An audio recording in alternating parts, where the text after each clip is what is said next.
Right, so start करते हैं हमारा PT 365 डिस्कशन फॉर एनवायरनमेंट। तो अगेन एक बहुत ही इम्पोर्टेंट टॉपिक है और करंट अफेयर्स का जो रोल है एटलीस्ट इस पार्ट के अंदर बहुत ज़्यादा है। राइट, सो ये PT all the more important हो जाता है फॉर एनवायरनमेंट पार्ट। अगर प्रीवियस ईयर्स ट्रेंड बताऊं तो प्रीलिम्स के अंदर लास्ट 10 सालों का अगर आप ट्रेंड देखोगे तो अराउंड यू विल फाइंड के 14 to 15 क्वेश्चंस का ऑन एन एवरेज रहा है। ठीक है, 14 to 15 क्वेश्चंस ऑन एवरेज इस पार्ट से क्वेश्चन आते रहे हैं। राइट, बिकॉज आपको पता है इंडियन फॉरेस्ट सर्विसेज का जो एग्ज़ाम होता है वो भी सिविल सर्विसेज के प्रीलिम से ही होता है। राइट, सो दोनों का कंबाइंड होता है, उस वजह से इन्वायरमेंट पार्ट जो है काफ़ी ज़्यादा इंपॉर्टेंट है। ठीक है, एंड अगर इसको जोग्राफी के साथ कंबाइन कर लोगे, ठीक है, जोग्राफी के साथ अगर आप इस पार्ट को कंबाइन कर लेते हो तो इसका जो वेटेज है ये अराउंड 22 मार्क्स, 22 से लेके 25 मार्क्स तक ईजिली ऑन एन एवरेज आपको देखने को मिलेगा। ठीक है, तो इसलिए काफ़ी इंपॉर्टेंट पार्ट है। इस पार्ट को ढंग से कर लो along with the geography part तो बहुत इजीली नंबर स्कोर कर सकते हो आप। तो दैट बीइंग सेड अब चालू करते हैं हमारे डिस्कशन से। पहला चैप्टर इनफैक्ट है क्लाइमेट चेंज। इसके अंदर सबसे पहला जो टॉपिक है वो है ओजोन होल का। तो ओजोन आई एम श्योर सभी ने सुना ही होगा कभी ना कभी। ठीक है? अगर पूछा जाए कि ओजोन लेयर क्या होती है तो यू शुड नो कि ये बेसिकली ऑक्सीजन का एक मॉलिक्यूल है जो कि हमें जो अर्थ का जो स्ट्रेटोस्फेयर है जनरली वहाँ पे मिलता है। राइट, तो आपको पता है अर्थ के तीन बहुत सारे लेयर्स हैं एटमॉस्फेयर के। उसमें से जो ट्रोपोस्फेयर के बाद जो नेक्स्ट लेयर है विच इज़ द स्ट्रेटोस्फेयर, उसमें आपको ओजोन मिलता है। और यहाँ पे जो ओजोन प्रेजेंट होता है उसका काम क्या होता है, हमें प्रोटेक्ट करना है from the harmful UV rays. ठीक है, सन से आने वाली जो यूवी रेज होती है उनसे हमें ये प्रोटेक्ट करता है, उन्हें एब्जॉर्ब कर लेता है या अर्थ से रिफ्लेक्ट कर लेता है और वो अर्थ पे नहीं पहुँच पाती। अगर वो अर्थ पे पहुँच जाए तो वो फिर हमारी बॉडी के लिए बहुत हार्मफुल होगी, can cause major disorders like cancer. Right, तो ऐसे डिजीज क्रिएट कर सकता है अगर वो यूवी रेस अर्थ की सरफेस पे पहुंच जाए तो उनसे हमें बचाता है। तो जब तक कि ये स्ट्रेटोस्फेयर में तब तक तो हमारे लिए यूजफुल है, लेकिन अगर ये गलती से कभी ट्रोपोस्फेयर में आ जाता है तो दिस बिकम्स अ पॉल्यूटेंट। ठीक है, तो एक तो ये पता होना चाहिए कि अगर ट्रोपोस्फेयर में ओजोन है तो पॉल्यूटेंट है, और this leads to a kind of a smog. ठीक है, इस टाइप का स्मॉग होता है इसे हम बोलते हैं photochemical smog. Right, photochemical smog को भी लीड कर सकता है जहाँ पे थोड़ा सा हेजी अपीयरेंस देखने को मिलता है एटमॉस्फेयर के अंदर। ठीक है, तो अगर ग्राउंड पे आ जाए तो बहुत हार्मफुल है, लेकिन अगर स्ट्रेटोस्फेयर में है तो बढ़िया है। लेकिन अगर स्ट्रेटोस्फेयर में इसका कंसंट्रेशन कम होने लग जाता है then it leads to a situation called ozone hole, जहाँ से फिर यूवी रेज जो है अर्थ के अंदर घुस सकते हैं। ठीक है, तो नॉर्मली क्या होता है, ओजोन जो होता है वो ऑक्सीजन मॉलिक्यूल है जिसमें 3 ऑक्सीजन मॉलिक्यूल्स कंबाइंड है, और ये आपस में डायनेमिकली जो है टूटता रहता है और वापस कंस्ट्रक्ट होता रहता है, क्योंकि यूवी रेज जो है इसको ब्रेक करते रहते हैं और वापस कंस्ट्रक्ट भी होता रहता है, क्योंकि ओजोन जो है बहुत स्ट्रॉन्ग ऑक्सीडाइजिंग एजेंट है। ऑक्सीडाइजिंग एजेंट है मतलब बहुत स्ट्रॉन्ग रिएक्ट करता है, ऑक्सीडाइज करता है। ठीक है, बहुत रिएक्टिव है और इसलिए ये लगातार स्ट्रेटोस्फेयर में रिएक्ट करता रहता है। लेकिन वहाँ पे कोई दिक्कत नहीं है, इससे ये यूवी रेज एब्जॉर्ब करता रहेगा, तोड़ता रहेगा, बनता रहेगा।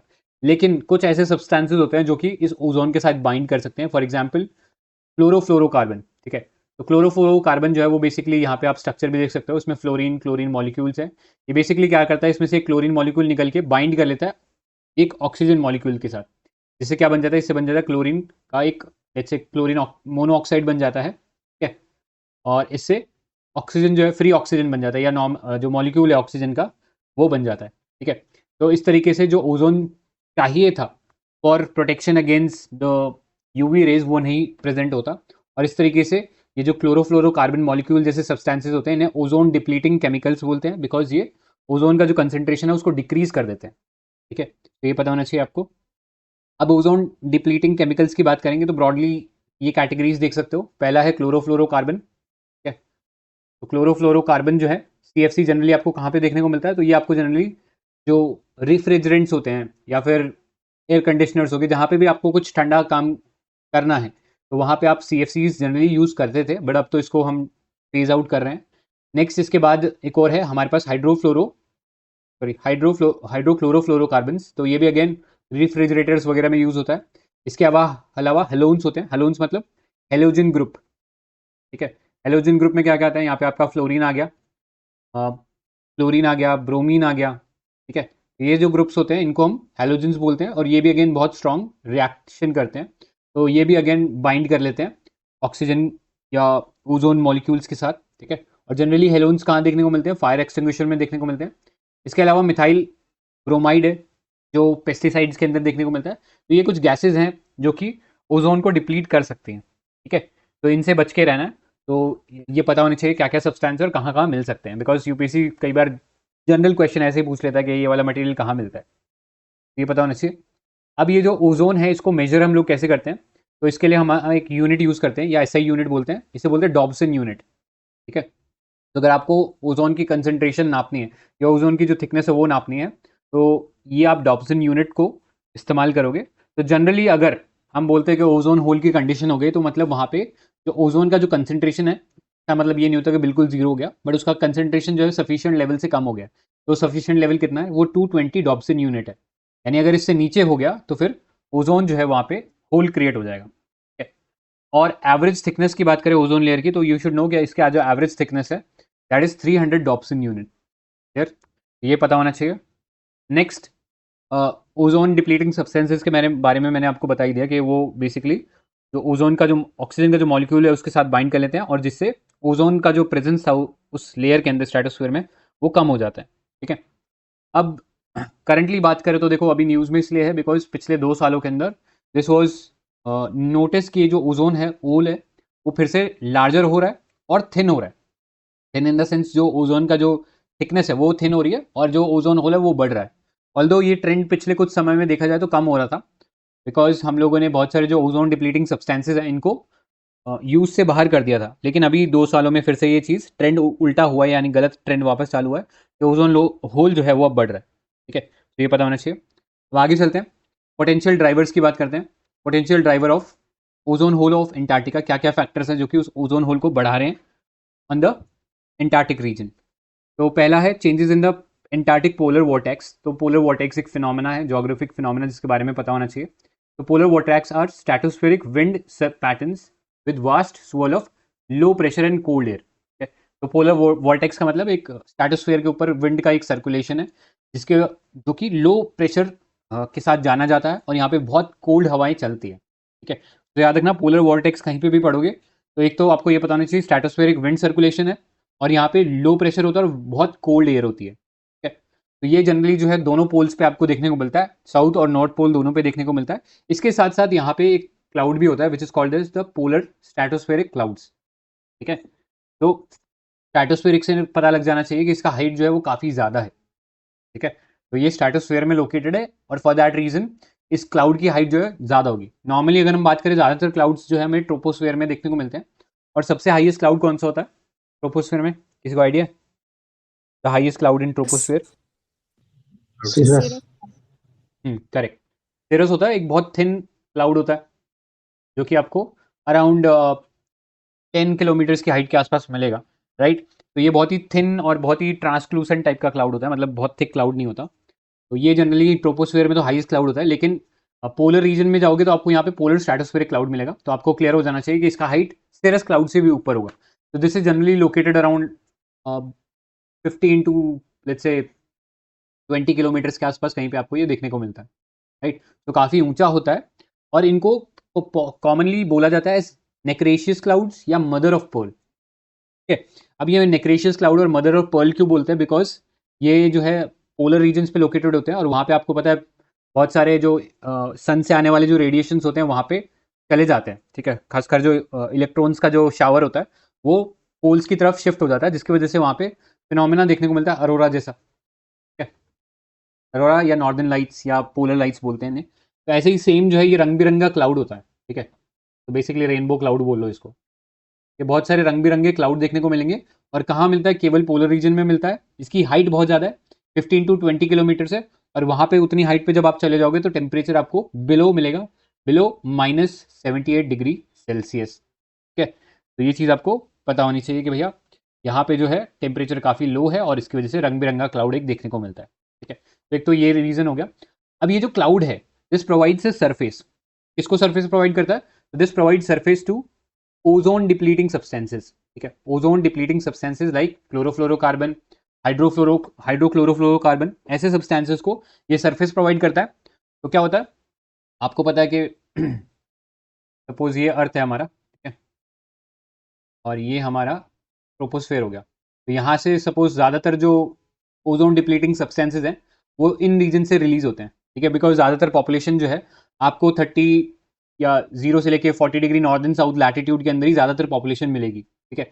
नॉर्थ पोल के ऊपर ये पॉपुलेशन और साउथ पोल के ऊपर पॉपुलेशन बिल्कुल नहीं है। फिर भी ये जो सब्सटेंसेज जो कि इस ट्रॉपिकल या टॉरिड रीजन से रिलीज होते हैं वो पोल्स की तरफ चले जाते हैं। रीज़न क्या है? क्योंकि यहाँ पे हाइट जो है इक्वेटर पे जो ट्रोपोपॉज का जो हाइट है वो थोड़ा सा ज़्यादा है, राइट। तो वहाँ तक जो पार्टिकल पहुँच नहीं पाता उससे पहले वो साइड वाइज जाने लगता है कि दोनों साइड, और फिर जाके क्या करता है वो इन क्लाउड्स के ऊपर बैठ जाता है और क्लाउड्स के ऊपर बैठ के फिर जो स्ट्रेटोस्फेयर है वहाँ तक पहुँच जाता है। एंड वहाँ पे पहुँचने के बाद वो फिर रिएक्ट करता है विद द ओजोन, ठीक है। तो इस तरीके से सरफेस प्रोवाइड करता है जिसके ऊपर ये जो ओजोन डिप्लीटिंग सब्सटेंसेज है ट्रैवल करके ओजोन लेयर को डिप्लीट करते हैं एट द एंटार्क्टिक या जो सदर्न पोल है वहाँ पे डिप्लीट करना चालू कर देता है, ठीक है। इसके अलावा ये जो पोलर स्ट्रेटोस्फेरिक क्लाउड है, these also remove nitrogenous compound that moderate the destructive impact of chlorine, तो ये भी एक रोल प्ले करता है। इसके अलावा सोलर साइकिल भी एक मेजर रोल प्ले करता है।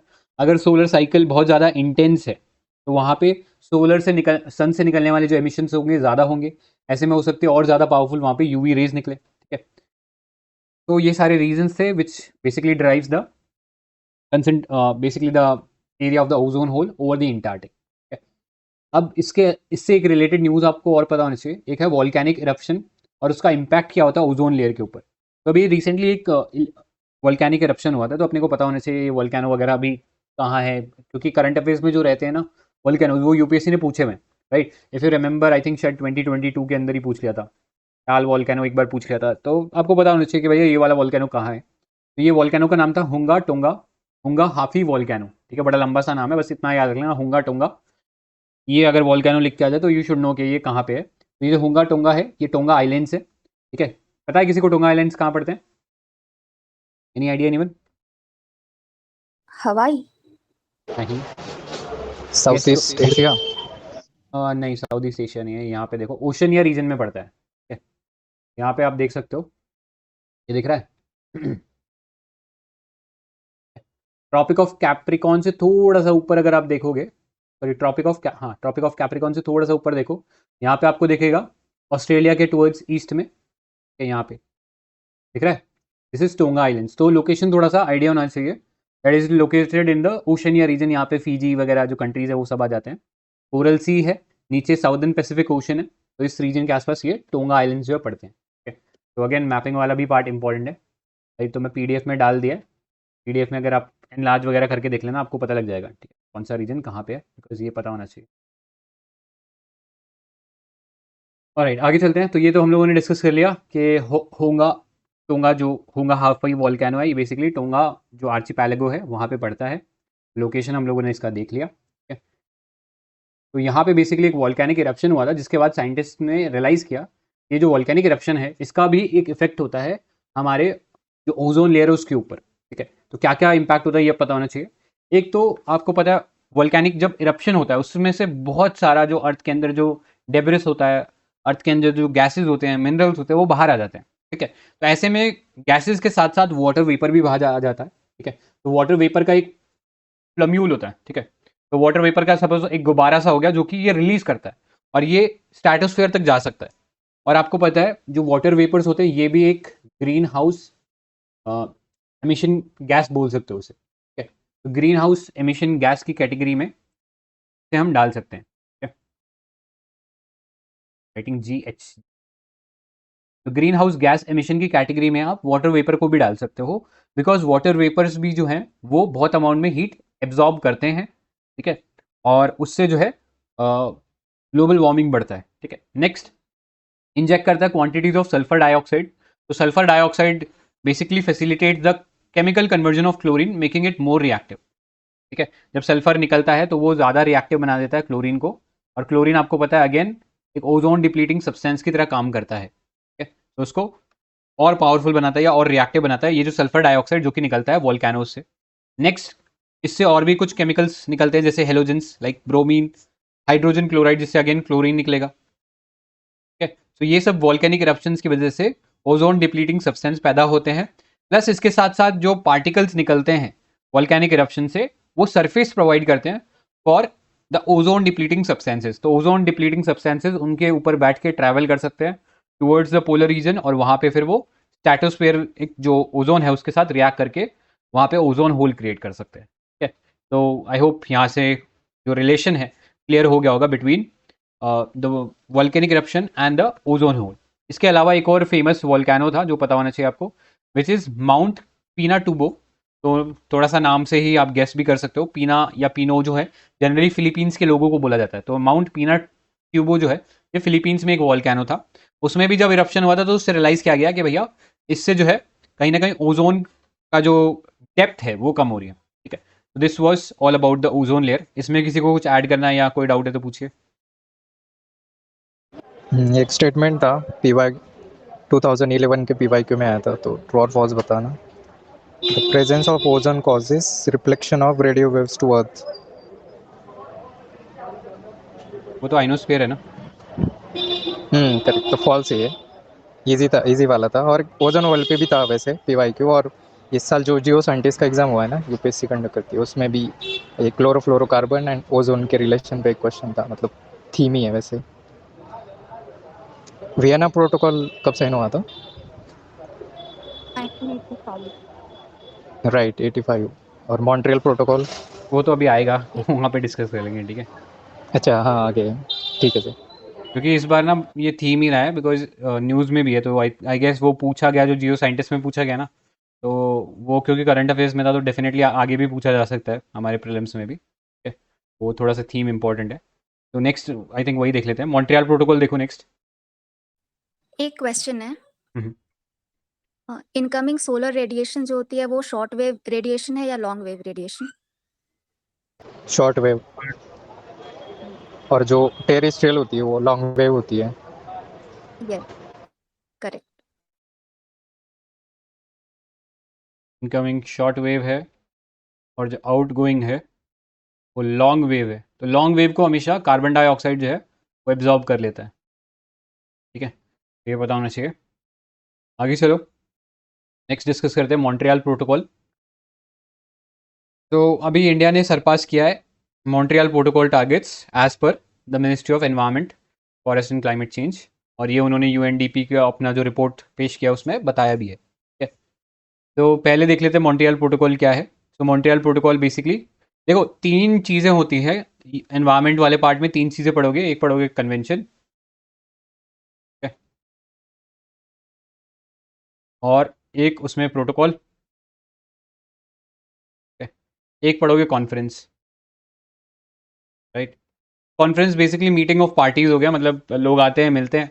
अब उसमें कोई डिस्कशन क्या होता है, वो बाइंडिंग होगा नहीं होगा वो डिपेंड करेगा, बट जनरली कॉन्फ्रेंस में उसका कोई रिजल्ट अगर कोई कन्वेंशन निकला तो बाइंडिंग है, अदरवाइज जनरली कॉन्फ्रेंस में लोग मिलने आते हैं, उसमें कोई ऐसा बाइंडिंग एग्रीमेंट जनरली नहीं होता है। ठीक है, फिर आता है कन्वेंशन। कन्वेंशन में जनरली कंट्री साथ में आते हैं और कुछ बाइंडिंग एग्रीमेंट साइन करते हैं जिसे वो फॉलो करेंगे। ठीक है, फिर प्रोटोकॉल क्या होता है? Protocol is basically a set of instructions जो कि किसी कन्वेंशन को फुलफिल करने के लिए उन्हें ज़रूरत पड़ेगा। ठीक है, जैसे हमारी कंट्री में होता है ना, पार्लियामेंट क्या करता है? पार्लियामेंट लॉ बनाता है, लेकिन उन लॉ को इंप्लीमेंट करने के लिए किसी सेक्रेटरी को या किसी आईएएस को रूल्स बनाने पड़ेंगे। ठीक है, तो उसका जो ग्राउंड पे जो इम्प्लीमेंटेशन होगा उसे हम रूल्स बोलते हैं। सिमिलरली एनवायरमेंट और इकोलॉजी में जब आप प्रोटोकॉल्स पढ़ोगे तो बेसिकली वो उन रूल्स की बात हो रही है।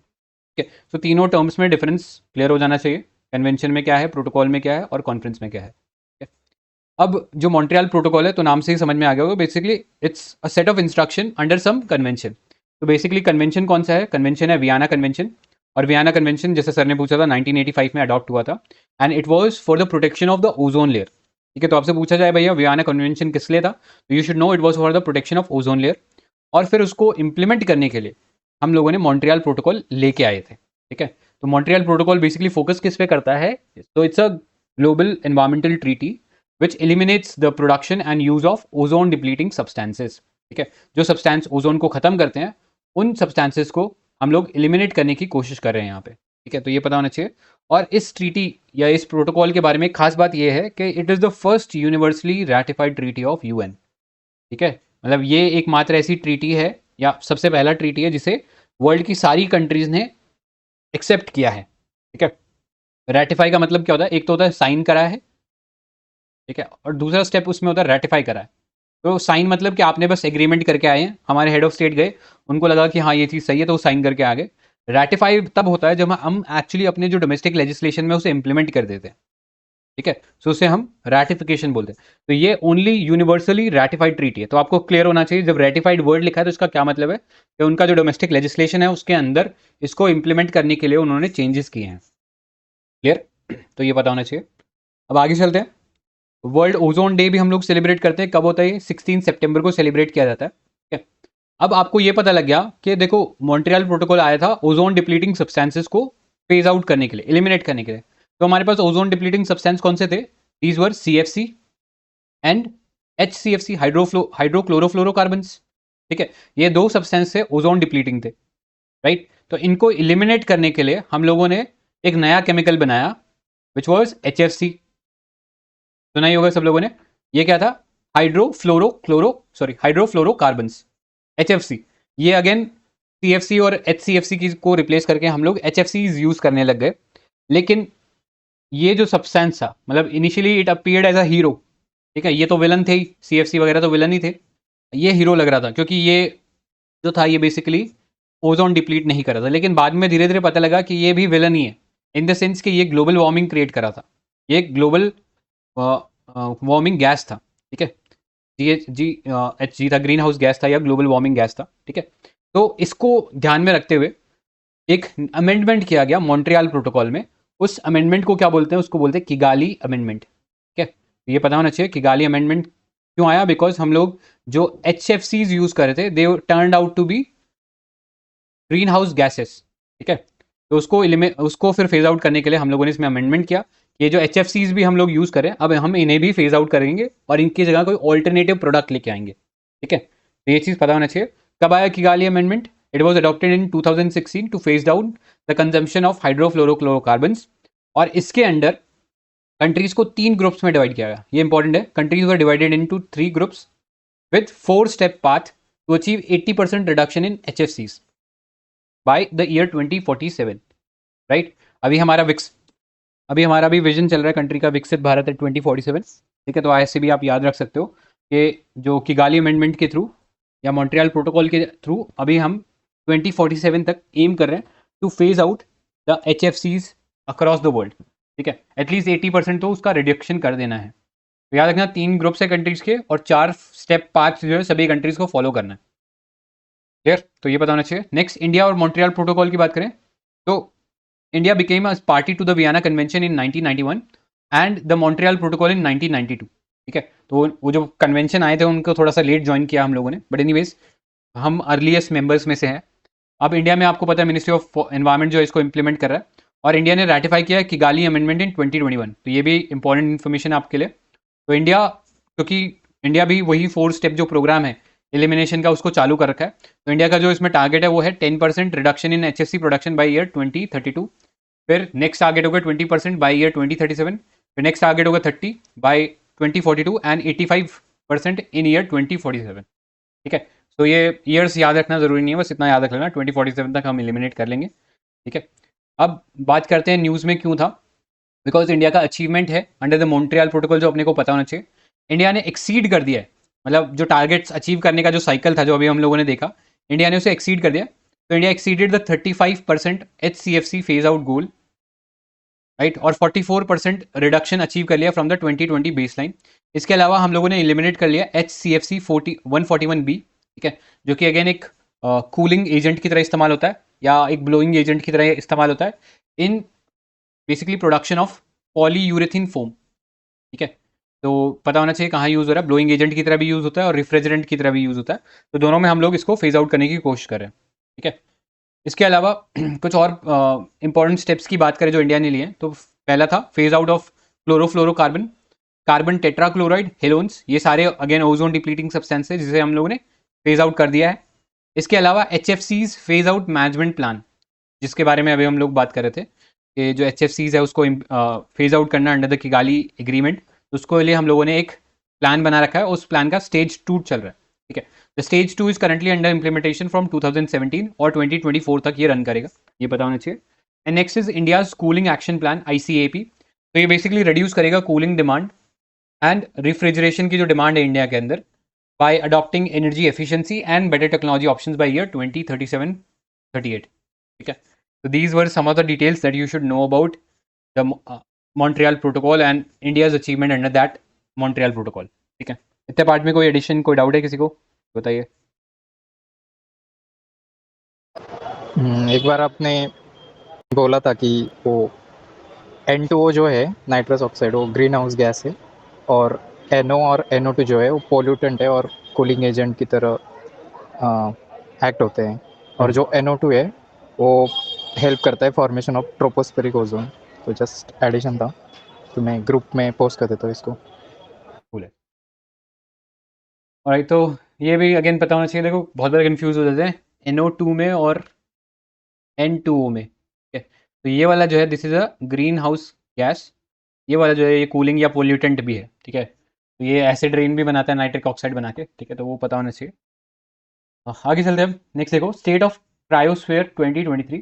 तो ये बेसिकली एक रिपोर्ट है. किसने निकाली है? International cryosphere climate initiative, ICCI ने ये रिपोर्ट निकाली है. तो क्रायोस्फीयर होता क्या है? क्रायोस्फीयर बेसिकली अर्थ का जितना भी फ्रोजन एरिया उसको क्रायोस्फीयर बोलते हैं, जिसमें आपके आइस शीट्स आ जाएंगे, स्नो आ जाएगा, आइस शेल्फ आ जाएगा, आइसबर्ग्स आ जाएगा, सी आइस आ जाएगा, परमाफ्रॉस्ट आ जाएगा, ग्लेशियर्स आ जाएंगे. ठीक है, तो ये सारा जो भी इंडिया अर्थ का जो भी पार्ट फ्रोजन है वो सब क्रायोस्फीयर कहलाता है. ठीक है, और परमाफ्रॉस्ट क्या होता है? Anybody, what is permafrost? Frozen soils जो हाँ, मोर देन 2 years से फ्रोजन होता है वो.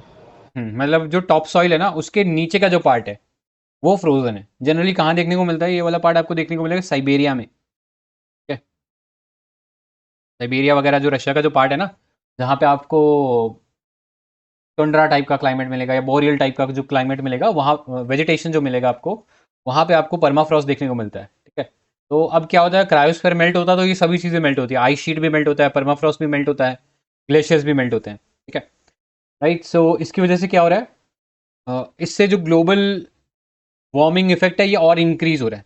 क्रायोस्फीयर जैसे जैसे मेल्ट होगा इसकी वजह से बहुत सारे जो इवेंट्स है वो एक्सेलरेट होंगे, जिसकी वजह से जो ग्लोबल वार्मिंग इफेक्ट है और ज़्यादा इंटेंस होगा. जैसे कि एल्बिडो कम हो जाएगा. ठीक है, एल्बिडो बता सकते हो क्या होता है एल्बिडो? What is albedo? ये रिफ्लेक्शन होता है सन रेज का किसी सरफेस से. ठीक है, मतलब ये सही बोला है, बट इसमें एक और कीवर्ड आपको ऐड करना है या एक और क्वालिफायर ऐड करना है, विदाउट एब्जॉर्बिंग. ठीक है, आपने पूरा का पूरा रिफ्लेक्ट कर दिया. जैसे होता है ना टोटल इंटरनल रिफ्लेक्शन, रिफ्लेक्शन तो होता है लेकिन एक फिनोमेना तो है टोटल इंटरनल रिफ्लेक्शन, जहाँ पे कंप्लीटली जो इनकमिंग रेडिएशन है वो पूरी तरीके से रिफ्लेक्ट हो जाता है. उसमें से 0% मतलब 1% भी एब्जॉर्ब नहीं होता है. तो वही सेम चीज़ एल्बिडो के साथ होती है. आपने बिना एब्जॉर्ब किए सीधा का सीधा वापस रिफ्लेक्ट कर दिया. ठीक है, तो ये पता होना चाहिए. हीट बजट पड़ा है, हीट बजट, उसमें याद है एल्बिडो कितना होता है या कितना जो कितना जो amount of solar radiation earth reflect back कर देती है विदाउट इवन एब्जॉर्बिंग? आइडिया किसी को? 36% समथिंग. वेरी गुड यार, मतलब ऑलमोस्ट करेक्ट. मतलब इसको तो करेक्ट ही बोल सकते हैं. 35 है वैसे तो, NCERT में 35 दिया हुआ, बट 36 भी चलेगा, उतना क्लोज प्रॉक्सिमिटी में तो चलेगा. तो अभी CSIR के एग्जाम में भी यही सेम चीज़ पूछ रहा था कि बताओ एल्बिडो का वैल्यू कितना है. राइट, तो वो जो हीट बजट है वो पता होना चाहिए आपको. ठीक है, कि कितना उसका वैल्यू है. तो वापस आते हैं इस पर. तो एल्बिडो बेसिकली वो अमाउंट ऑफ रेडिएशन है जो कि डायरेक्टली हम लोगों ने रिफ्लेक्ट कर दिया. जनरली कौन सी सरफेस ज़्यादा रिफ्लेक्ट करती है? तो हम बोल सकते हैं स्नो हो गया. ठीक है, स्नो का एल्बिडो काफ़ी हाई होता है. उसके बाद किसका एल्बिडो होगा? ठीक है, जैसे हम बोल सकते हैं कि डेजर्ट का ले सकते हो या फिर कोई वेजिटेशन वगैरह का. तो अकॉर्डिंगली हम लोग एक सीरीज बना सकते हैं कि starting from the highest albedo lowest albedo पे जा सकते हैं. ठीक है, तो अगर कोई स्नो क्लैड माउंटेन है उसका एल्बिडो ज़्यादा होगा, लेकिन अगर कोई नॉर्मल माउंटेन है तो उसका एल्बिडो कम होगा. ठीक है, तो इस तरीके से आपके दिमाग में कॉमन सेंस के थ्रू आप बता सकते हो कि किसका एल्बिडो ज़्यादा होगा. जनरली जो वाइट या जो शाइनी सरफेस होगी वहाँ पे एल्बिडो हायर आपको देखने को मिलेगा. ठीक है, तो अब जैसे जैसे आइस मेल्ट होगी तो क्या होगा, उसके जगह रॉकी सरफेस आने लगेगा. तो ऐसे में आइस मेल्ट होने से क्या होता है, एल्बिडो कम हो जाएगा, यानी ज़्यादा अमाउंट ऑफ हीट अर्थ के अंदर एब्जॉर्ब होने लगेगा. ठीक है, दूसरा क्रायोस्फीयर में जब मेल्ट होता है, परमाफ्रॉस्ट अगर सपोज मेल्ट होता है, तो आपको पता है परमाफ्रॉस्ट के अंदर बहुत सारा डेड और डिकेइंग मैटर है जो कि फ्रोजन है. ठीक है, सपोज कोई जानवर था इसमें गिर गया दलदल में और फ्रीज हो गया, तो अभी तक तो उसकी बॉडी वैसी की वैसी प्रिजर्व्ड है, लेकिन जैसे ही ये परमाफ्रॉस्ट मेल्ट होगा तो उसकी बॉडी एक्सपोज हो जाएगी, और जैसी बॉडी एक्सपोज होगी वो धीरे धीरे CO2 रिलीज करने लगेगी, बिकॉज जो बैक्टीरिया है उसका डिकम्पोजिशन करना चालू कर देंगे और फिर उससे CO2 रिलीज होगा। तो इससे जो बहुत सारा जो कार्बन है डाइऑक्साइड है वो अर्थ के अंदर, अर्थ के एटमॉस्फेयर में रिलीज हो जाएगा, जिससे अगेन ग्लोबल वार्मिंग बढ़ जाएगा। इसके अलावा जो फ्रेश वाटर है वो हमारे अर्थ के अंदर 80% जो है इन ग्लेशियर्स, आइस शीट, इन सब के अंदर लोकेटेड है, ठीक है। तो अगर ये मेल्ट हो गए तो फिर हमारे पास फ्रेश वाटर सप्लाई नहीं बचेगा, राइट। तो ये सारे जो क्लाइमेट रिलेटेड जो ट्रेजेडीज हैं वो हो सकते हैं अगर ये क्रायोस्फीयर मेल्ट हो जाता है तो, ठीक है। अब इंडिया में क्या क्या इनिशिएटिव चल रहे हैं टू प्रोटेक्ट द क्रायोस्फीयर, तो आपको पता होना चाहिए। एक चल रहा है हमारा national mission for sustaining Himalayan ecosystem, ठीक है। ये हमारा national action plan for climate change, NAPCC, उसके अंडर ये एक सबमिशन है, ठीक है। उसके अंडर एक मिशन है, इसके अंडर 8 प्रोग्राम चल रहे हैं, इनमें से एक जो है ये है national mission for sustaining Himalayan ecosystem. इसके अलावा हमने सेंटर फॉर हिमालयन ग्लेशियोलॉजी बनाया है इन द वाडिया इंस्टीट्यूट, ठीक है। तो ये पता होना चाहिए आपको, राइट। अब ये जो रिपोर्ट है इसके बारे में डिस्कस कर लेते हैं। तो ये रिपोर्ट में बेसिकली यही बोला है कि जो 2 डिग्रीज हम लोग कोशिश कर रहे हैं कि इस सेंचुरी के एंड में हम लोग 2 डिग्री से ज़्यादा टेम्परेचर राइज नहीं होने देंगे। ये जो टारगेट है ये काफ़ी शॉर्ट है, राइट। मतलब ये जो टारगेट है ये काफ़ी अभी भी हाई है, क्योंकि इस टारगेट से बहुत सारी जो आइस है वो मेल्ट हो जाएगी, राइट। तो ये सारे जो चैलेंजेस हम लोगों ने देखे ये सब हम फेस करेंगे। अब बात कर लेते हैं ये इंटरनेशनल क्रायोस्फीयर क्लाइमेट इनिशिएटिव क्या है।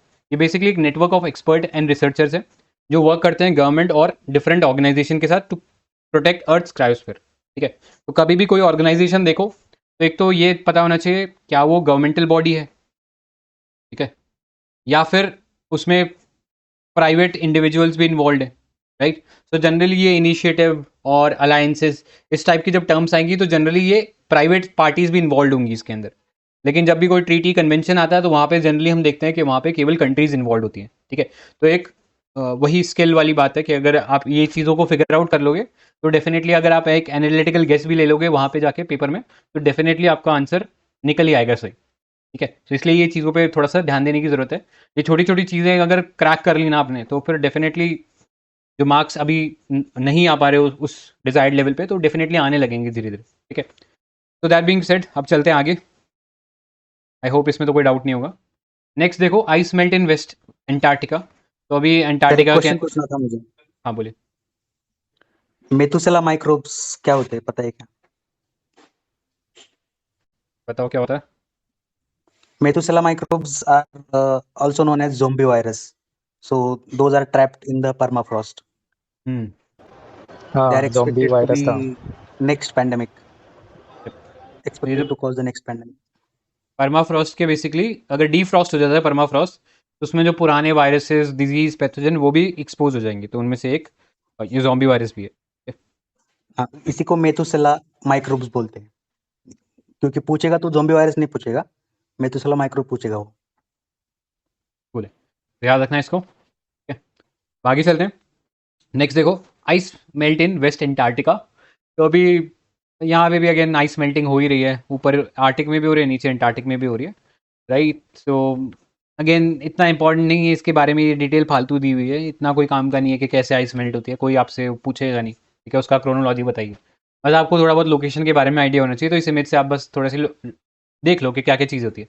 जैसे हमारे पास है वेडल सी। वेडल सी कहाँ पड़ता है? ये वेस्ट ऑफ द एंटार्क्टिका है, ठीक है। तो एंटार्क्टिका को अगर ऐसे डिवाइड कर ले, ये ईस्ट एंटार्क्टिका है, ये वेस्ट एंटार्क्टिका है, ठीक है। तो वेडल सी जो है ये वेस्टर्न एंटार्क्टिका में पड़ता है, नीचे पड़ेगा अमुदन सी, ठीक है। और उसके जस्ट डायमेट्रिकली अपोजिट रॉस सी पड़ेगा, ठीक है। तो ये पता होना चाहिए रॉस सी है। और यहाँ पे थ्वाइट ग्लेशियर्स है अराउंड दिस अमंडसेन सी, ठीक है। तो ये पता होना चाहिए। अब इससे ज़्यादा कोई काम का नहीं है, बस इतना याद रख लेना। नेक्स्ट देखो क्या क्या ग्लोबल इनिशिएटिव हम लोगों ने ले रखे हैं टू सेफ गार्डिंग एंटार्क्टिका। तो पहला एक तो ये चीज़ बताना चाहिए, एंटार्क्टिका कोई कंट्री नहीं है, ठीक है। It's all together an continent जो कि पूरा आइस से कवर्ड है, और वहाँ पे कोई भी कंट्री अपना क्लेम नहीं करता है, ठीक है। तो इसलिए इसको ग्लोबल कॉमन माना जाता है, राइट। ग्लोबल कॉमन मतलब ऐसा पार्ट या ऐसा रीजन जो कि सबका एक साथ है, ठीक है। किसी एक इंडिविजुअल कंट्री का ओनरशिप नहीं है, जैसे हवा हो गया, स्पेस हो गया, ये भी अगेन ग्लोबल कॉमन है। मून हो गया, ग्लोबल कॉमन है, राइट। किसी एक कंट्री का जुरिडिक्शन नहीं है मून के ऊपर, right. Similarly Mars, space, right, ये सब को ग्लोबल कॉमन बोलोगे आप। तो वैसे ही एंटार्क्टिका भी ग्लोबल कॉमन है। और एक ट्रीटी था Antarctic treaty signed in 1959 with the objective to demilitarise Antarctica and promote international scientific cooperation, right. ताकि कोई कंट्री, क्योंकि ये टाइम कोल्ड वॉर का चल रहा था, सब कंट्रीज कोशिश करी थी कि नया नया जगह जो है उसको एक्सप्लोर करके उसे अपने अंडर कर ले, लेकिन इस ट्रीटी के थ्रू क्लियरली बोल दिया गया कि भैया एंटार्क्टिका जो है इट्स अ ग्लोबल कॉमन, किसी एक कंट्री का नहीं है, और इंडिया भी इस ट्रीटी का मेंबर है, ठीक है। इसके अलावा नेक्स्ट जो काम की ट्रीटी है वो हमारे लिए convention on conservation of Antarctic marine living resources 1982 का है, रैटिफाइड बाय इंडिया, ठीक है। तो जो भी कन्वेंशन है on the conservation of Antarctic marine living resources, या इस रीजन में जो भी बायोडाइवर्सिटी रह रही है उन सबका हम प्रोटेक्शन करेंगे। नेक्स्ट है protection on the environmental protection to the environment treaty, sorry protocol on environment protection to the Antarctic treaty. तो अगेन क्लियर हो जाना चाहिए, प्रोटोकॉल मतलब एक ट्रीटी के अंदर ही कुछ सेट ऑफ रूल्स है जो कि मैड्रिड प्रोटोकॉल के नाम से भी जाने जाता है, और 1991 में आते हैं और इंडिया ने इसे भी साइन कर रखा है, ठीक है। तो ये चीज़ें क्लियर होनी चाहिए।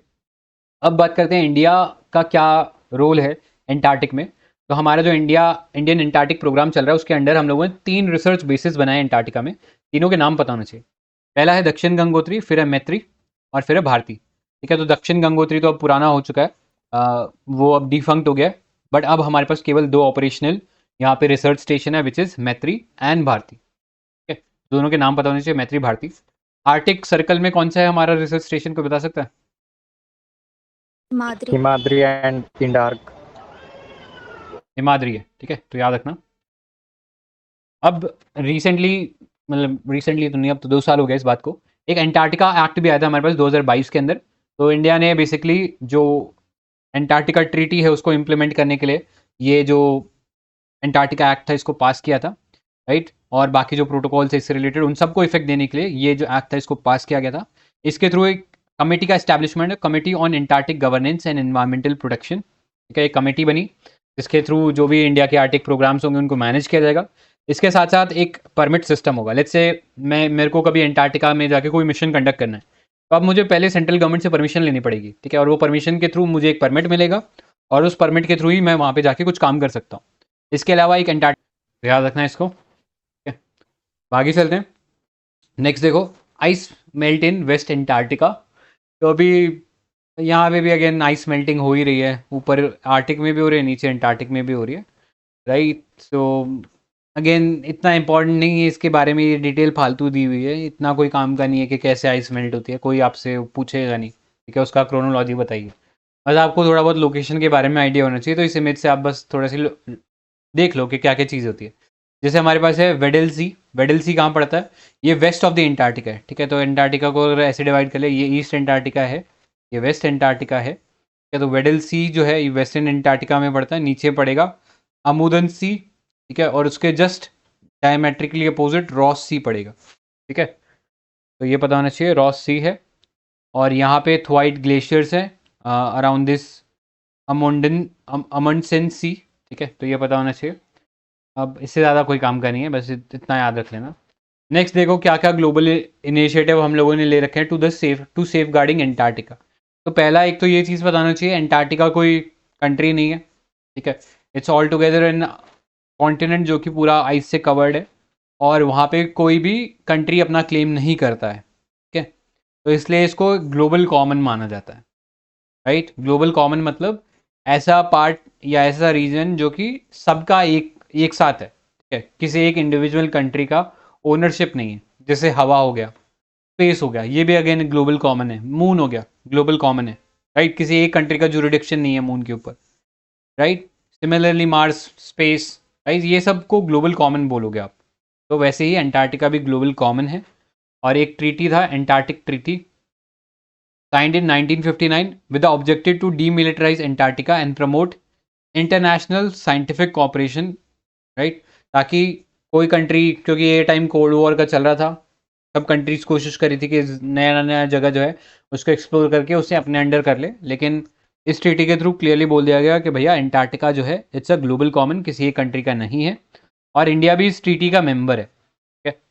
इसके अलावा नेक्स्ट जो काम की ट्रीटी है वो हमारे लिए convention on conservation of Antarctic marine living resources 1982 का है, रैटिफाइड बाय इंडिया, ठीक है।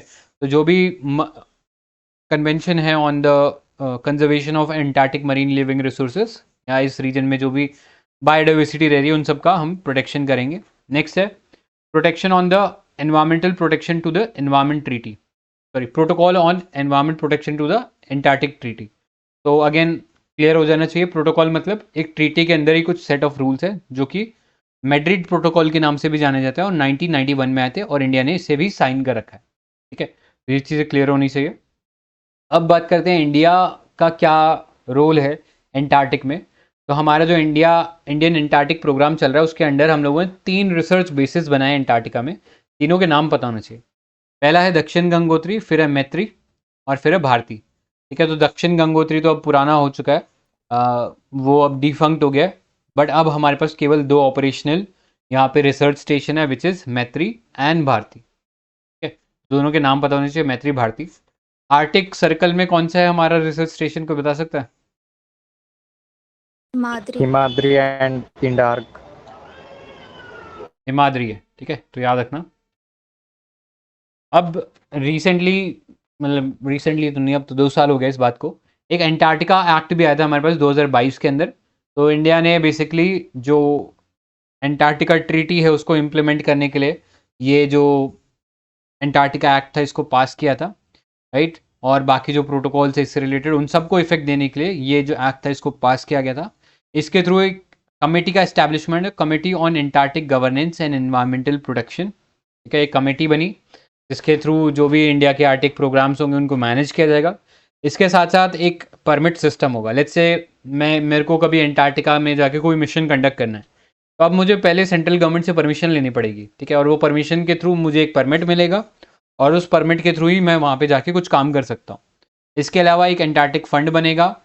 साथ ही साथ लेट्स से मैं अगर एंटार्क्टिका में चला गया इंडिया से परमिट लेके और वहाँ पे जाके कोई क्राइम कर देता हूँ, ठीक है, तो वहाँ पे जो पेनल्टीज़ होंगी वो भी इस एंटार्क्टिक एक्ट के अंदर बताई हुई है। ठीक है, और इंडिया में कोई कोर्ट को डेजिग्नेट कर सकते हैं to try out somebody who is basically committed some crime in the Antarctic region. तो वहाँ पे उसको ट्रायल करने का जो राइट है वो भी गवर्नमेंट के पास है, वो किसी कोर्ट को डेजिग्नेट कर सकते हैं to punish someone who is committed offence under the Antarctic act. ठीक है, तो इतना पता होना चाहिए, बाकी इससे ज़्यादा इसमें कुछ काम का नहीं है। आगे चलते हैं। नेक्स्ट देखो आर्टिक एम्प्लीफिकेशन। तो WMO, इसमें एक क्वेश्चन था, ये अतुल सर ने पूछा था लास्ट ईयर पीटी के टाइम। तो जो आर्टिक जो ओशन है वो अगर मेल्ट होता है तो सी लेवल इंक्रीज होगी क्या? आर्टिक ओशन मेल्ट होता है तो नहीं होगी। हाँ, वहाँ पे जो आइस है वो अगर मेल्ट होता है तो सी लेवल इंक्रीज होगी? नहीं होनी चाहिए। हाँ, तो क्या है, अंटार्कटिका जो है वो लैंड पे है, तो अगर वो मेल्ट होता है तो फिर सी लेवल इंक्रीज होती है। बट आर्टिक जो है ना, जो ऑलरेडी जो वाटर है वही फ्रोजन फॉर्म में है, तो उस वजह से वो मेल्ट भी होता है ना, तो सी लेवल उतनी रहती है। तो हम ज़्यादा कंसर्न अंटार्कटिका से रिलेटेड है, तो कॉन्सेप्चुअल बेस था वैसे। राइट, अच्छा कॉन्सेप्ट है, तो याद रखना। आई थिंक ये आएगा भी इस अगले वाले टॉपिक में ही, यही सेम पॉइंट पे हम डिस्कस भी करेंगे। राइट, सो नेक्स्ट देखो आर्टिक एम्प्लीफिकेशन। तो आर्टिक एम्प्लीफिकेशन कई बार सुना ही होगा आपने वर्ड। तो अभी WMO ने बेसिकली हाईलाइट किया कि आर्टिक जो है has warm twice as much as the world average. जो वर्ल्ड का जो हीटिंग है, आपको पता है ग्लोबल वार्मिंग की वजह से वर्ल्ड का जो है हीटिंग हो रहा है, लेकिन जो आर्टिक जो रीजन है वो इससे ज़्यादा तेज़ी से हीट हो रहा है बाकी वर्ल्ड से, राइट। तो आर्टिक एम्प्लीफिकेशन का यही मतलब है कि as compared to the rest of the world Arctic region ज़्यादा हीट हो रहा है। In fact Arctic has warm nearly 4 time faster as rest of the world over 1979 to 2021। ठीक है, अब रीज़न क्या है क्यों ये बहुत ज़्यादा हीट हो रहा है? तो पहला तो है polar amplification is much stronger in Arctic than Antarctic. Reason being कि ये जो है पूरा का पूरा आर्टिक जो है ये एक ओशन है जो कि सी आइस से कवर्ड है, लेकिन जो एंटार्क्टिक है वो जो है एक बेसिकली एलिवेटेड कॉन्टिनेंट है जिसके ऊपर आइस और स्नो कवर्ड है। ठीक है, तो यहाँ पे जो है थोड़ा सा जल्दी हम बोल सकते हैं कि हीटिंग हो जाता है, बिकॉज पूरा का पूरा पानी है, राइट। और वही जो है धीरे धीरे जब मेल्ट होता है तो उससे पानी रिलीज हो जाता है, तो इसलिए थोड़ा फास्टर होता है as compared to the Antarctic. Next, melting of जो आइस है वो एक्सपोज कर देता है आर्टिक रीजन को for more land and water to the sun, leading to more absorption of the sunlight. ठीक है, अगेन वही वाला एस्पेक्ट है, बर्फ जैसे जैसे कम हो जाएगी तो फिर क्या होगा, इससे वहाँ पे हमें देखने को मिलता है कि एल्बिडो है वो कम हो जाता है, और एल्बिडो कम होने से क्या होता है, सन की जो रेज है उनका एब्जॉर्प्शन बढ़ जाएगा, और वो इन टर्न एक्सेलरेट कर देगा melting of ice cover in the Arctic region. इसके अलावा जो प्रिवेलिंग सिस्टम ऑफ सर्कुलेशन है, transfer heat from tropic to the poles. इसके अलावा आपको पता है जो लैंड मास है वो नॉर्दर्न हेमिस्फेयर में ज़्यादा है as compared to the southern hemisphere, right. तो ये भी एक रीज़न है कि क्यों जो है लैंड जल्दी हीट हो जाता है, और जब वो लैंड हीट होता है तो उससे जो कोरस्पॉन्डिंग जो ओशन है वो भी हीट होने लग जाएगा। तो उस तरीके से हम देखते हैं कि आर्टिक रीजन के अंदर जो हीटिंग है is much faster as compared to the Antarctic region. ठीक है, तो ये क्लियर होना चाहिए। अब इससे होगा क्या, इससे जो बायोडाइवर्सिटी है इस रीजन में वो जो है एक्सटिंक्ट हो सकती है। तो आपको पता होना चाहिए यहाँ पे किस टाइप की बायोडाइवर्सिटी मिलती है। यहाँ पे मिलते हैं पोलर बेयर्स। ठीक है, पोलर बेयर्स हाइबरनेशन में जाते हैं। इसके अलावा वॉलरस हो गया, ये भी अगर धीरे धीरे जब मेल्टिंग होगी Arctic ocean, Arctic basically circle की, तो उससे ये जो स्पीशीज़ है ये एक्सटिंक्ट हो सकते हैं, राइट। इसके अलावा जो आर्टिक सर्कल है उसका एक बहुत इंपॉर्टेंट रोल होता है, बिकॉज ये उस अर्थ का जो पूरा जो एनर्जी बैलेंस है उसको मेंटेन करने में इंपॉर्टेंट रोल प्ले करता है। तो अगर ये जो रीजन है यही डिसरप्ट हो जाएगा तो ओवरऑल जो अर्थ का जो हीट बैलेंस है, हीट ट्रांसफ़र का जो डिस्ट्रीब्यूशन है वो रुक जाएगा। ठीक है, ये भी एक अगेन चैलेंज है। तो यहाँ पे आप देख सकते हो इस आर्टिक एम्प्लीफिकेशन जो डायग्राम है इसमें देख सकते हो, जैसे जैसे टेम्परेचर बढ़ेगा तो मेल्टिंग बढ़ेगी, मेल्टिंग बढ़ेगी तो एल्बिडो बढ़ेगा, एल्बिडो बढ़ेगा तो उससे एब्जॉर्प्शन बढ़ेगा, एब्जॉर्प्शन बढ़ेगा तो उससे और फास्टर हीटिंग होगी जिससे और ज़्यादा मेल्टिंग होगी। सिमिलरली क्या होगा, जैसे जैसे पानी ज़्यादा मिलने लगेगा इससे क्या होगा, क्लाउड्स फॉर्मेशन होगा। इससे क्लाउड फॉर्मेशन होगा, और क्लाउड फॉर्मेशन होने से क्या होता है, जो आउटगोइंग रेडिएशंस है उसको ये क्लाउड ट्रैप करेंगे। ठीक है, तो बेसिकली एक रीइंफोर्सिंग, म्यूचुअली रीइंफोर्सिंग लूप चल पड़ता है।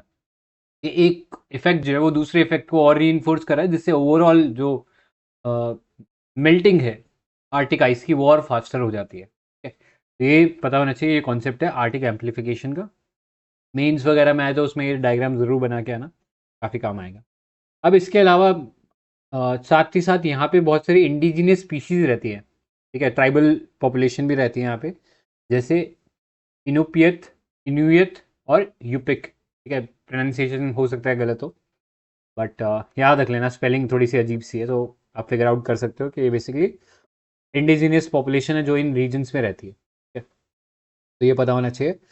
तो ये तो हो गया नेगेटिव इम्पैक्ट, बट इसका एक पॉजिटिव इम्पैक्ट भी है कि इससे बहुत सारे शिपिंग लेन जो है वो खुल जाएंगे, राइट। आपको पता है रशिया जो है, इनफैक्ट उन्होंने एक फ्लीट ऑफ वेसल्स तैयार कर रखे जो कि आर्टिक आइस को काट सकते हैं, ताकि उनके जो शिपिंग लेन्स हैं वो हमेशा खुले रहे। ठीक है, तो इस तरीके से शिपिंग लेन्स खुल सकते हैं, और बहुत सारे नेचुरल रिसोर्सेज इस रीजन में जो है उनको अब एक्सेस कर सकते हैं इजीली। ठीक है, तो बहुत सारे जो माइनिंग मिनरल्स हो गए या जो फॉसिल फ्यूल्स हो गए लाइक ऑयल, गैसेस वगैरह, उनका जो प्रोडक्शन है वो बढ़ सकता है। ठीक है, due to the melting of ice in the Arctic region. ठीक है, अब इससे रिलेटेड एक कॉन्सेप्ट पता होना चाहिए which is called the blue ocean event. तो वो काफ़ी इंपॉर्टेंट है, बिकॉज अभी धीरे धीरे क्या हो रहा है, जैसे जैसे आइस मेल्ट कर रही है आर्टिक रीजन में, तो धीरे धीरे इससे वहाँ का जो पहले वाइट अपीयर होता था वो वाला region, because of the presence of the ice, अब धीरे धीरे वो ब्लू अपीयर हो रहा है, बिकॉज वहाँ से आइस जो है मेल्ट हो गई है और उसकी जगह स्नो आ गई है। ठीक है, तो इस तरीके से इसका जो अपीयरेंस ऊपर स्पेस से देखेंगे तो ब्लू कलर का देखने को मिल रहा है, तो इसे हम बोलते हैं ब्लू ओशन इवेंट। अगर ये वर्ड आए तो आपको पता होना चाहिए किस चीज़ के बारे में बात कर रहा है, राइट। इसके पार्ट में कोई डाउट या कोई एडिशन?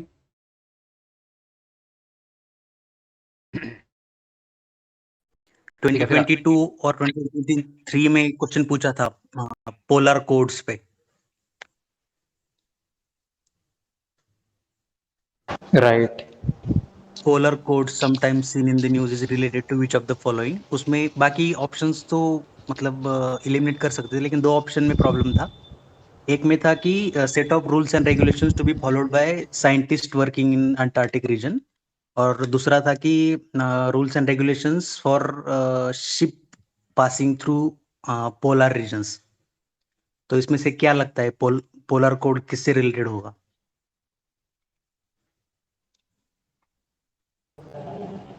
For ship. शिप से रिलेटेड है क्या? हाँ, शिप से रिलेटेड है. ये ऐसे रूल्स एंड रेगुलेशंस अभी तक तो बने ही नहीं है, मतलब वो अंटार्कटिक ट्रीटी से ही चल रहा है अब तक. ऐसे इंडिपेंडेंट रूल्स एंड रेगुलेशंस नहीं है. राइट. ऑलराइट, ठीक है, आगे चलते हैं. नेक्स्ट देखो, international conferences, convention and initiative. Again important है ये वाला पार्ट.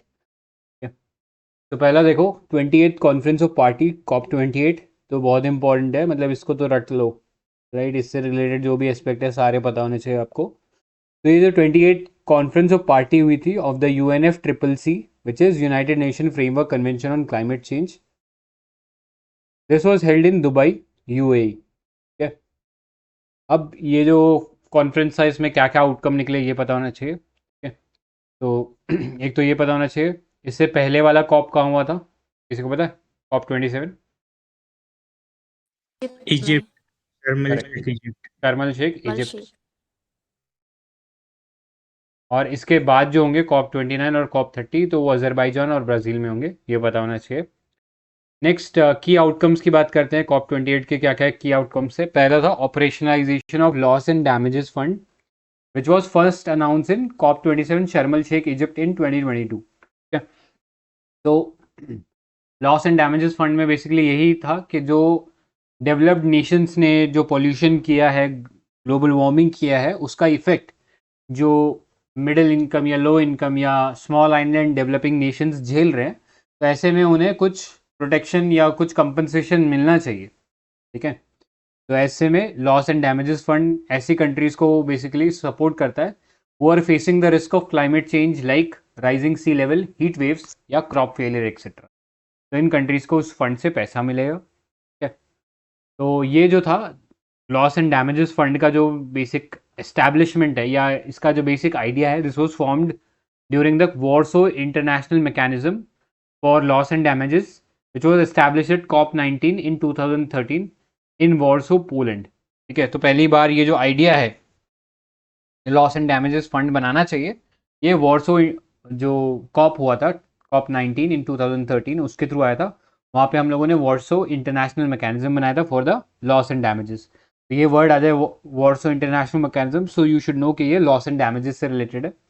अब ये जो फंड बनाया गया लॉस एंड डैमेजेस फंड का, this will be administered by the World Bank as a World Bank hosted financial intermediary fund for an interim period of 4 years. 4 साल तक वर्ल्ड बैंक इसको मैनेज करेगा, उसके बाद एक इंडिपेंडेंट सेक्रेटरीट के through इसे मैनेज किया जाएगा.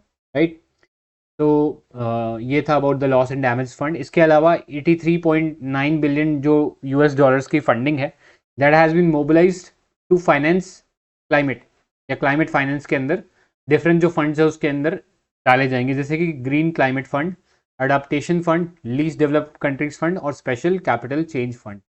इन सब फंड्स के अंदर ये पैसा डाला जाएगा. ऑल्दो आपको पता है पेरिस डील के अंदर एनुअली कितना पैसा रेज करना था? What was the amount to be raised? Correct. 100 billion dollars raise करना था. ये पता होना चाहिए. Next, declaration on global climate finance framework भी बनाया गया था और इसमें India was part of the declaration. क्या तो जहाँ जहाँ इंडिया पार्ट है वो तो समझ लो कि बस वो होली ग्रेल है, वो तो पता ही होना चाहिए. ठीक है, आगे चलते हैं. नेक्स्ट देखो और कुछ क्या क्या इम्प्लीमेंटेशन थे. जैसे first implementation of report of Sharm el Sheikh adaptation agenda SAA, वो भी रिलीज किया गया था. इसके अलावा COP 28 का declaration on agriculture, food, climate. Next, UAE declaration on climate and health, इसमें इंडिया नहीं था. ठीक है, तो ये पता होना चाहिए, India was not a part of this declaration on climate and health which was release by UAE and WHO together. Next, COP 28 के अंदर UAE declaration on climate relief, recovery and peace, ये पता होना चाहिए. नेक्स्ट बात करें तो एक global goal on adaptation UAE framework for global climate resilience भी बनाया गया था, बट वो सब चीज़ें काम की नहीं है। बस उसके अंदर कुछ आर्टिकल्स है जो अपने को पता होना चाहिए, which were under the Paris agreement. एक है हमारे पास आर्टिकल 2 जो कि बात करता है of the long term adaptation efforts. तो हाँ, आपको पता है पेरिस डील के अंदर हमारा एफर्ट कितना है कि कम से कम कोशिश करना है कि जो टेम्परेचर राइज है, ठीक है, इसे हम 2 डिग्री सेल्सियस तक, मतलब 2 डिग्री सेल्सियस तक ही बढ़ने दें, इससे ज़्यादा ना हो। और कोशिश करनी कि ये जो है 1.5 तक हम और एम्बिशियसली से रोक लें। इस जो ग्लोबल जो टेम्परेचर का जो राइज हो रहा है इसको 1.5 डिग्री सेल्सियस तक रोक लें। ये बेसिकली आर्टिकल 2 के अंदर गिवन है। इसके अलावा जो ग्लोबल गोल ऑन एडेप्टेशन है ये एक कलेक्टिव कमिटमेंट है under the article 7.1 of Paris agreement. तो ये दोनों आर्टिकल जो है पेरिस एग्रीमेंट के याद होने चाहिए, ठीक है, बहुत बार रिपीटेडली यूज होता है and one of the famous articles of this Paris agreement, ठीक है। इसके अलावा एक gender responsive just transition and climate action partnership भी लॉन्च किया गया था, ठीक है। तो जेंडर रिस्पॉन्सिव वर्ड इंपॉर्टेंट है बिकॉज यहाँ पे जेंडर का भी, मतलब जो फीमेल है उसका भी जो रोल है क्लाइमेट एक्शन के अंदर, उसको ध्यान देना है, ठीक है। तो ये पता होना चाहिए। इसके अलावा एक यूथ क्लाइमेट चैंपियन जो था वो भी एक इनिशिएटिव चालू किया गया था which will serve as the missing bridge between COP presidency and youth stakeholder. आगे चलते हैं क्या क्या और रिपोर्ट जो थी रिलीज करी गई थी ड्यूरिंग द कॉप 28। तो एक तो report on climate finance, but again important नहीं है बिकॉज क्लाइमेट फाइनेंस पे इससे बेटर बहुत सारी रिपोर्ट्स ऑलरेडी है हमारे पास, राइट। नेक्स्ट देखो an eye on methane report. तो ये रिपोर्ट किसने निकाला? ये निकाला इंटरनेशनल मीथेन एमिशन ऑब्जर्वेटरी ने, IMEO, इंपॉर्टेंट है। और ये जो IMEO जो ऑर्गेनाइजेशन है ये वर्क करती है under the UNEP। This was launch at the G20 leader summit 2021, right. तो जो मीथेन का जो इमिशन है उससे रिलेटेड क्या हमारे टारगेट्स होने चाहिए, कैसे उसका जो प्रोडक्शन है उसको कम करें, उन सब चीज़ों से बारे में ये जो रिपोर्ट है ये बात करता है, ठीक है। तो as you all know methane जो है एक कंबस्टेबल गैस है, ऑर्डरलेस गैस है और कलरलेस गैस है। इसके साथ साथ this is also a greenhouse gas, मतलब ये ग्लोबल वार्मिंग क्रिएट करती है। तो अगर आपसे सवाल पूछा जाए कि मीथेन का जो ग्लोबल वार्मिंग पोटेंशियल है क्या वो कार्बन डाइऑक्साइड से ज़्यादा है, तो क्या होगा इसका आंसर? येस या नो? क्या इसका पोटेंशियल? यस। Correct, yes. इसका जो पोटेंशियल है कार्बन डाइऑक्साइड से ज़्यादा है। तो हम कार्बन डाइऑक्साइड को एज ए रेफरेंस मानते हैं और उसको रेफरेंस का इस्तेमाल करके हम एक स्केल निकालते हैं which is called global warming potential, ठीक है। इसका रेफरेंस क्या होता है? इसका रेफरेंस होता है CO2, reference is CO2 and बाकी गैसेस जो है इसके अकॉर्डिंग हम चेक करते हैं। तो आपको पता होना चाहिए जो मीथेन का जो ग्लोबल वार्मिंग पोटेंशियल है that is around 20 times more than CO2, ठीक है। तो ये ज़्यादा ग्लोबल वार्मिंग करता है as compare to the CO2, clear? ये पता होना चाहिए। और इसके अलावा what you should know is कि इसका जो लाइफ है ये कम होता है, life is short, around 5 to 10 years इसका लाइफ होता है। उसके बाद ये CO2 में कन्वर्ट हो जाता है, ठीक है। तो it's a short lived green house gas, ठीक है। तो ये चीज़ क्लियर होनी चाहिए इसके बारे में। आगे चलते हैं, अब बात करते हैं UNFCCC के बारे में। तो UNFCCC आपको पता है एक इंटरनेशनल एनवायरनमेंट ट्रीटी है which aims to reduce the greenhouse gas emission to prevent global warming. इसके अलावा ये जो UNFCCC था this was signed in 1992 during the United Nation conference on environment and development, also known as earth summit, which you all know कहाँ पे हुआ था? रियो में हुआ था, या रियो अर्थ समिट भी इसको बोलते हैं, ठीक है।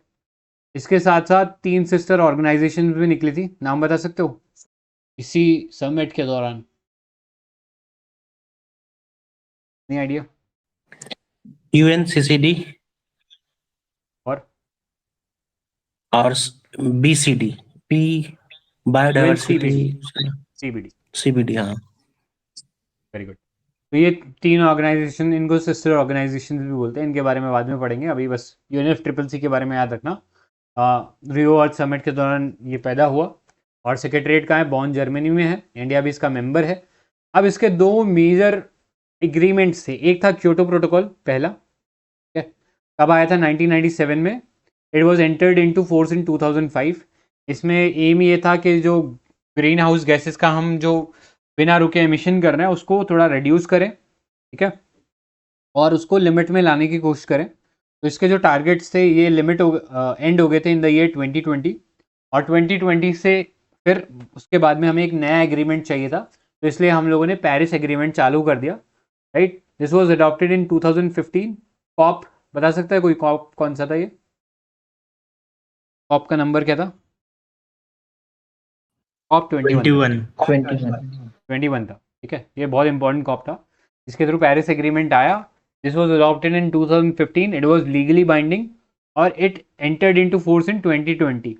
रीजन बीइंग क्योंकि क्योटो प्रोटोकॉल वहाँ पे एंड हो रहा था, ठीक है, तो उसके बाद हमें एक नेक्स्ट प्रोटोकॉल चाहिए था, तो इसलिए पेरिस एग्रीमेंट वहाँ पे आता है, जहाँ पे हमारा टारगेट है कि जो टेम्परेचर का जो राइज है उसे 2 डिग्री सेल्सियस तक रोक लें, लेकिन और भी हमें एम्बिशियस एफर्ट रखना है, and we should have to try ये जो टेम्परेचर है 1.5 डिग्री सेल्सियस तक रुक जाए।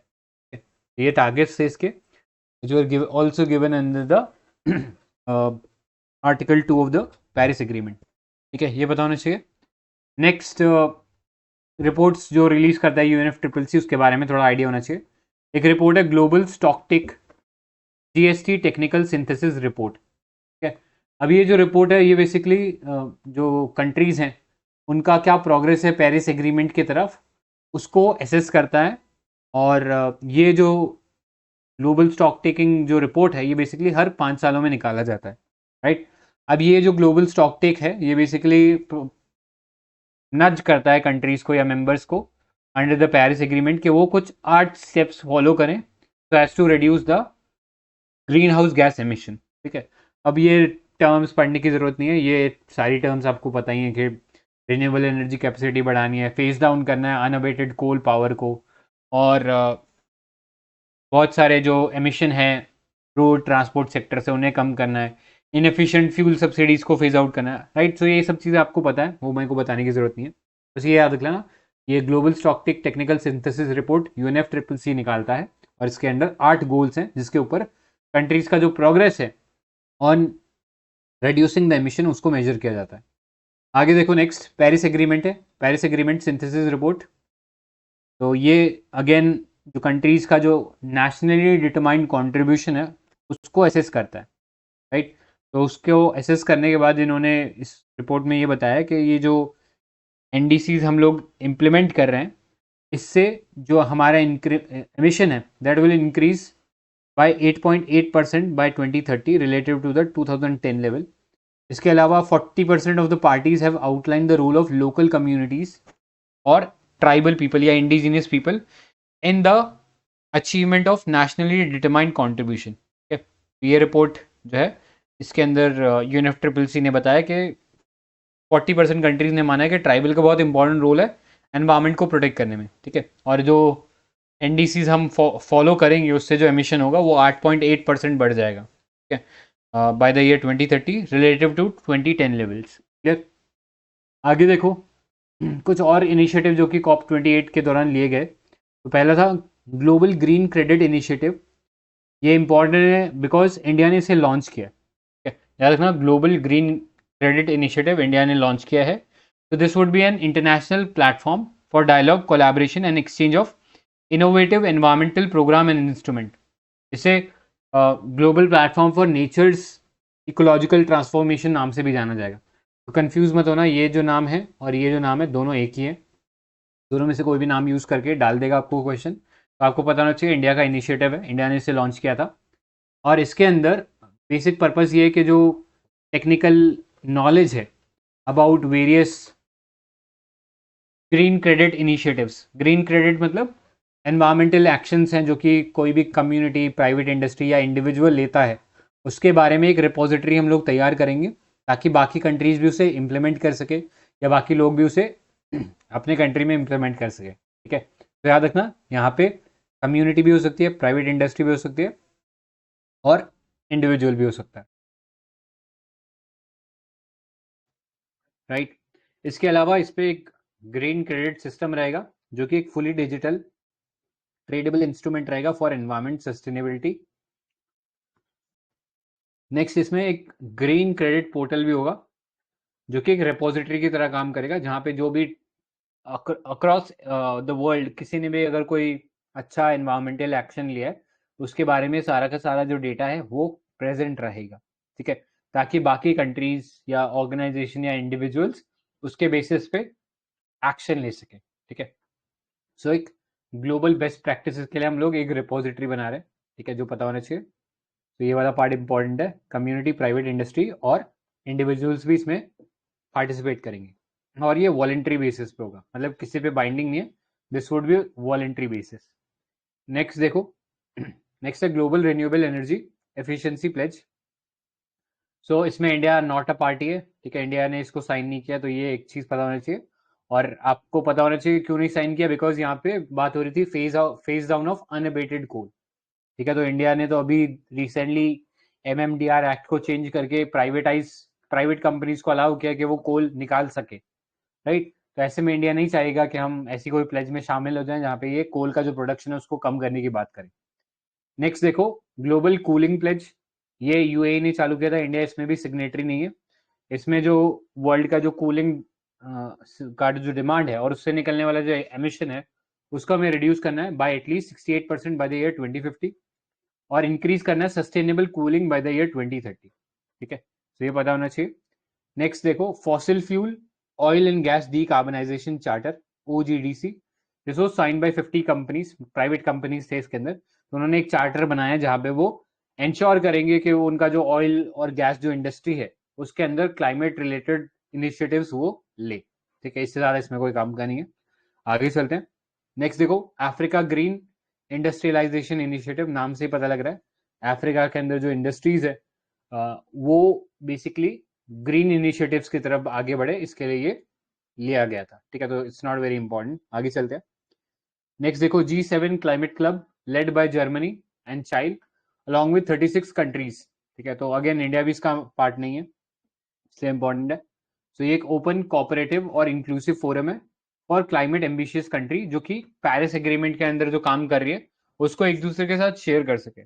तो ये जो G7 क्लाइमेट क्लब है, इसमें जनरली कंफ्यूज हो सकते हैं, हमें लगेगा कि शायद ये G7 कंट्रीज है, नहीं, बट इसमें और भी कंट्रीज इंक्लूडेड है, बट इंडिया इसमें नहीं है। और इसका जो सेक्रेटरीट होगा वो कहाँ होगा, वो होगा OECD के अंदर, ठीक है, OECD में इसका सेक्रेटरीट रहेगा।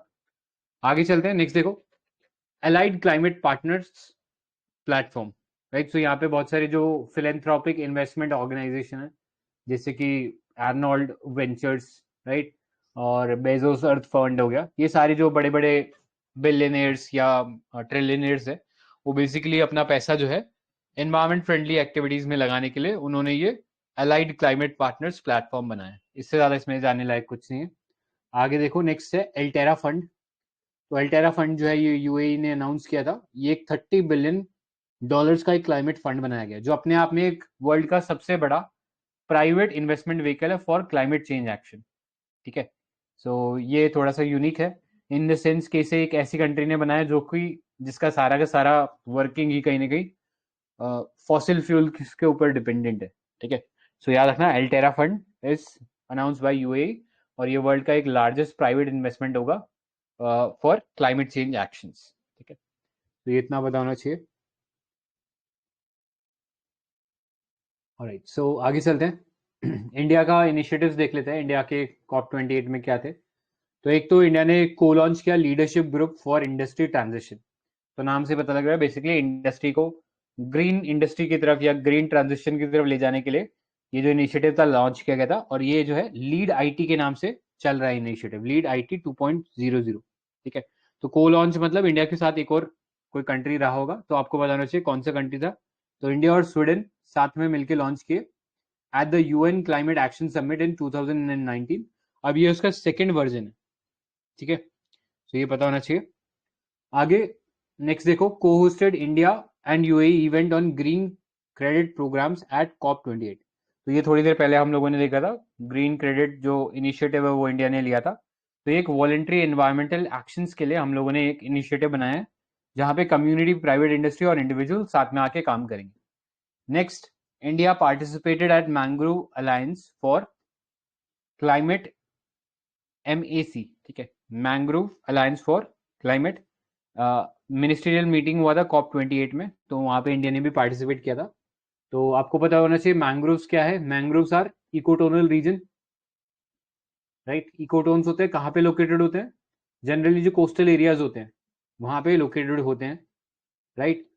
और ये मैंग्रोव्स के बहुत सारे इंपॉर्टेंट रोल्स होते हैं, जैसे वो नेचुरल डिजास्टर्स के अगेंस्ट भी प्रोटेक्ट करते हैं, वाटर फिल्ट्रेशन का भी काम करते हैं, ठीक है। तो ये सारे जो उसके बेनिफिट्स है उसको हम और स्ट्रेंथन करें या उसका फायदा हम लें, राइट। फॉर दैट रीजन हम लोग मैंग्रोव्स को वापस बढ़ावा या उसका रिस्टोरेशन या कंजर्वेशन के बारे में बात करते हैं। तो याद रखना, mangrove alliance seeks to scale up, accelerate conservation, restoration and growing plantation efforts of mangrove ecosystem globally. तो किसने लॉन्च किया था ये वाला जो मिनिस्ट्रियल मीटिंग है? This was initiated by UAE and Indonesia during the COP 27 and India is also a member of it, ठीक है। तो आपको पता होगा बजट 23-24 में मैंग्रोव से रिलेटेड एक इनिशिएटिव हम लोगों ने लॉन्च किया था, पता है किसी को? मिस्टी। वेरी गुड, मिष्टी, ठीक है। तो ये पता होना चाहिए, ये सारी डिटेल्स इंपॉर्टेंट है, राइट। तो अब तो ये 2 साल पुराना, 2 साल तो नहीं, 1 साल पुराना करंट अफेयर्स है अभी के लिए तो, but by the time of exam ये शायद 1.5 साल पुराना हो जाएगा, तो फॉर दैट रीजन पता होना चाहिए। Next, India led global river cities alliance was also launch during the COP 28। So ये किसने लॉन्च किया था? अभी national mission for clean Ganga, उन्होंने एक MOU, memorandum of common purpose sign किया with Mississippi river cities and town initiatives MRCTI, और इसी के साथ उन्होंने ये जो ग्लोबल रिवर सिटी अलायंसेस को भी लॉन्च कर दिया था, ठीक है। तो इसमें बहुत सारी सिटीज या जो वर्ल्ड की कंट्रीज हैं वो सब साथ में आई हैं, और जो रिवर्स के ऊपर जो सिटीज बसी हुई हैं उनका जो डेवलपमेंट है, होलिस्टिक डेवलपमेंट, इंश्योरिंग के वो जो रिवर है उसका भी एनवायरमेंटल नेचर जो है वो प्रोटेक्टेड रहे। फॉर दैट रीजन हम लोगों ने इसे लॉन्च किया। तो याद रखना, river coalition alliance is a joint initiative of ministry of Jal Shakti, Ministry of Housing and Urban Affairs to connect river cities and focus on sustainable river-centric development, which was started in the year 2021, ठीक है। So याद रखना, ये जो global river city alliances है इसका जो secretarial role है, मतलब इसका जो सेक्रेटेरिएट है, ये कौन सर्व करेगा? ये सर्व करेगा national mission for clean Ganga under the ministry of Jal शक्ति and national institute for urban affairs which is under ministry of housing and urban affairs, ठीक है। तो याद रखना, मिनिस्ट्री ऑफ हाउसिंग और अर्बन अफेयर्स, जल शक्ति, और ये जो national mission for clean Ganga है, ये बेसिकली मैनेज करेंगे इस रिवर सिटी अलायंसेस को, ठीक है। और इंडिया का इनिशिएटिव था, इसलिए ऑल द मोर इम्पोर्टेंट हो जाता है। तो इतने पार्ट में कोई डाउट, कोई क्वेश्चन किसी को?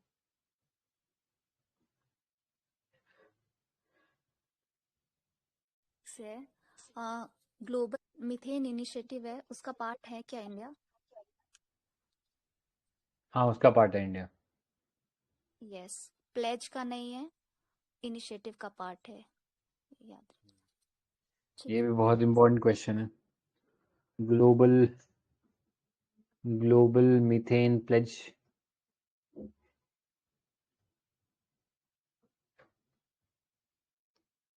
इंडिया नॉट अ पार्ट, ठीक है। और global methane initiative, India is a part, ठीक है। और कोई एडिशन किसी का? ठीक है, तो फिर अभी के लिए यहीं एंड करते हैं। Thank you for joining guys, कल मिलते हैं सेम टाइम पे 7 o'clock, right. So thank you for joining, bye bye guys.